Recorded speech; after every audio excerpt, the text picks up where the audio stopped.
राजा साहब ने इस किले का निर्माण शुरू करवाया। सबसे पहले उन्होंने भगवान विष्णु भगवान जी का ये मंदिर बनवाया। ये विष्णु भगवान जी का मंदिर है, ठीक है।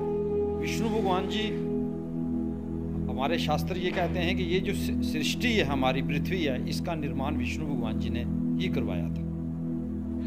और राजा साहब ने विष्णु भगवान जी का मंदिर है, आप देखें बाहर दीवार के ऊपर भी लिखा हुआ है, अंदर जो जितनी भी मूर्तियां हैं ये विष्णु भगवान जी की ही हैं। विष्णु भगवान जी ने सबसे पहले, राजा साहब ने सबसे पहले ये मंदिर बना के विष्णु भगवान जी का, उसके बाद इस सारे किले का निर्माण जो है वो किया। लेकिन ये राज्य कब हुए? आज से 300 साल पहले, 400 साल पहले, 500 वर्ष पहले ये मंदिर बना। प्राचीन मंदिर है और मैं ये समझता हूँ पुंछ के अंदर, पुंछ के इतिहास के अंदर सबसे पुराना मंदिर यही है, इस किले के अंदर, जो राजा साहब ने अपने हाथों से इस मंदिर को बनवाया। जब यहाँ भूचाल आया उसके बाद ये मंदिर का टूट गया, इसका जो बाकी स्थान था वो टूट गया और इसकी तरफ किसी ने ध्यान नहीं दिया। आज जब हमने देखा कि हमारा इतना पुराना और पवित्र स्थान है, भगवान विष्णु भगवान जी का ये स्थान है, तो सभा ने ये निर्णय लिया कि इस मंदिर का पुनर्द्वार एक बार फिर किया जाए। इसका जितनी भी रिपेयरिंग है, जितना भी काम काज है वो करके यहाँ इस मंदिर को लोगों के लिए खोल दिया जाए। मैं खुद डीसी साहब के पास गया, मेरे साथ मेरे सभा के सदस्य भी गए और मैंने डीसी साहब से कहा।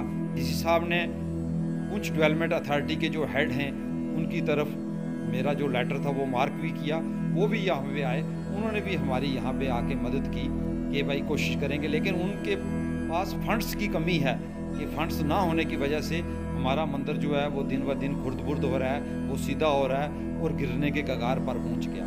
इसलिए सनातन धर्म सभा पुंछ ने ये निर्णय लिया कि इसकी जितनी भी रिपेयरिंग है वो सनातन धर्म सभा खुद करेगी और इसको पूरे ठीक करने के बाद, इसकी वाइट वाश रंग रोगन करने के बाद ये आम जनता के लिए, लोगों के लिए, पुंछ के लोगों के लिए हमेशा के लिए ये खोल दिया जाएगा, ताकि यहाँ पे सनातन धर्म सभा का ये फर्ज बनता था कि यहाँ पे पूजा अर्चना पहले भी अच्छे तरीके से होती थी और भी अच्छे तरीके से सुबह शाम पूजा अर्चना रहे, यहाँ सत्संग का बंदोबस्त रहे, सब कुछ रहे।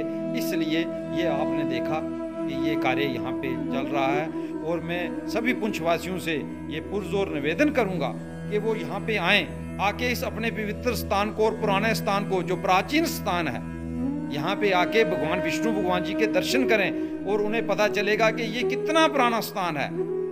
राजे चले गए इस दुनिया से, राजवाड़े खत्म हो गए, राजों का राज खत्म हो गया, लेकिन स्थान राजा साहब के हाथ से, आप देखिए ये कलश जो है ये राजा साहब ने खुद अपने हाथों से लगाया था।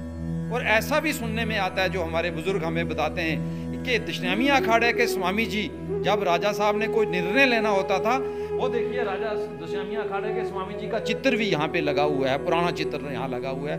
वो राजा साहब दशनामी अखाड़े के स्वामी जी को भी यहाँ पे बुलाते थे और यहाँ पे बैठ के निर्णय होते थे लोगों के हित के लिए, अपनी पुंछ की हित के लिए यहाँ पे निर्णय राजा साहब स्वामी जी के साथ बैठ के किया करते थे।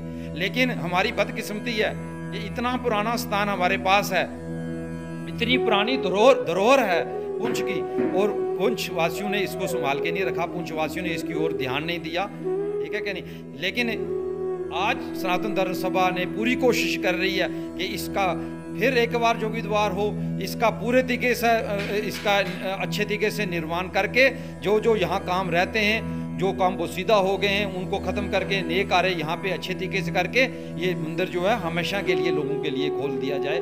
इसलिए आज पिछले 1 महीने से यहाँ पे कार्य जो है वो चल रहा है, दिन रात हम लगे हुए हैं। तो आप देखें ऊपर इतने बड़े पेड़ उग गए हैं, आज पिछले 1 हफ्ते से यहाँ मजदूर लगे हुए हैं, उनकी कटाई करके साफ सफाई की बंदोबस्त हो रही है। और बाकी जो कार्य हैं हवन यज्ञ करने के बाद इस मंदिर को हम लोगों के लिए खोल देंगे। मैं फिर एक बार पुंछ वासियों से कहूँगा, यहाँ पे आएँ और विष्णु भगवान जी के दर्शन करें और विष्णु भगवान जी का आशीर्वाद लेकर अपने जीवन को और अपने आप को धन्य करें। बोल सत्य सनातन धर्म की जय।